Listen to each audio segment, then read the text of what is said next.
collaborative practice agreements, and some of those more formalized changes, not necessarily in scope, but how pharmacists and physicians are working together, or pharmacists and ARNPs or physician assistants are working together. So in that 5 to 10 years, I see us becoming better partners in health across the continuum, becoming better advocates, building those different opportunities.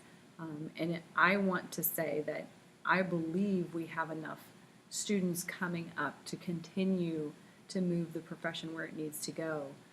But a lot of it is about that relationship building. And so it's important for our students to be engaged with physician students, right, medical students, because if the only time they interact is once they're out in practice, they don't trust, they don't have relationships, and they don't do that. And I know that you guys have done a lot to partner up and do those things, and a lot more schools are doing that, which is what's really exciting. But, you know, I think that with advances in patient care and better knowledge about different outcomes and doing genomics and other personalized medicine, we really have a lot of opportunities to do more with our patients. And with pharmacists, the more we advocate and the more we connect and have those relationships, obviously the better that's going to be for our profession. So what advice or what more advice would you have for students who are about to graduate and become pharmacists themselves? My advice to them is stay connected. If you weren't in a student organization when you went through school, to me it's so bizarre because there's so many student organizations that no matter what your niche or your interest is, there was an opportunity for you to connect somewhere. But for pharmacists or student pharmacists that are graduating soon, stay connected, because life happens to all of us, and it does seem like, oh, this is one more thing and I can't afford to join, and you can't afford not to join. You can't afford not to be connected to your profession. And when we think about, you know, how little it costs on a day-to-day, you know, it's just one of those things that you budget in, you budget early, and it becomes just something that you do. It's like you renew your license, you renew your membership with your state. And it doesn't matter what organization that it is, but to not be connected at the state level, to me, is a very scary way to be a professional, because I don't have anyone letting me know what's going on, and I'm subject to whatever happens to me. And if I'm not a political person by any means, not a political person, but I am an advocate. And if I'm not involved, then I'm relying on someone to tell me what's going on. I can't plan my future. I can't navigate and grow as a professional if I don't know what's happening in my profession. And to not realize that my one voice and my one vote actually matter, I think that's really sad if people don't get that. And so, you know, us as part of the leadership, whether it's the national level, state level, local level, it's important for us to really take that message home and say, your one vote matters, your one voice matters. And it's not about being political, it's about being aware.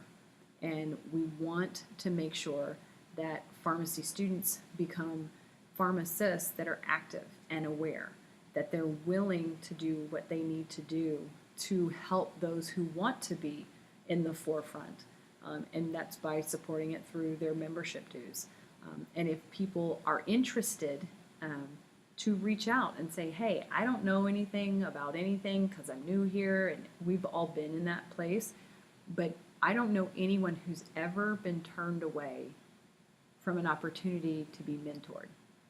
And it's important to know that you're going to have several mentors over the course of your life from different areas and from totally different personalities and approaches. And that's what helps us to learn about different perspectives, to think about things from a different way, and to be engaged. And I think, you know, the advice I have for graduating students is love this profession, be in it 100%, be intentional with everything that you do, and get engaged, whether it's your local level or your state level, because you need to know what's affecting your patients. You need to know what's going on in the areas that you're practicing in, but you need to know what is the long-term, path here? Anymore, no one will get in their car and just drive and just go, I'm going to drive down the street, I'm going to see what I find, right?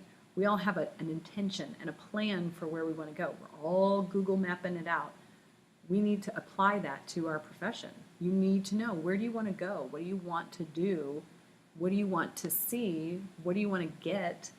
And then make that journey and make that path. And that's where, as a young student, a young pharmacist, a new practitioner coming out, if you don't have a membership with your state association and your local association, then you're just fumbling through this profession. And there are some amazing opportunities in the practice of pharmacy, traditional and non-traditional, ways that you never thought about, relationships that you'll make, and networking that comes from that. And if you're not connected, then to me, that's the saddest thing that can happen to a young new graduate, is not to be connected in any way to your profession.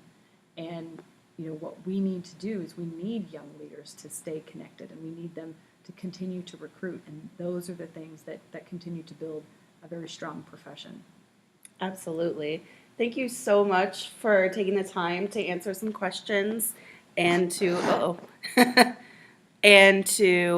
give some advice to our future graduates. Good luck, class of 2018.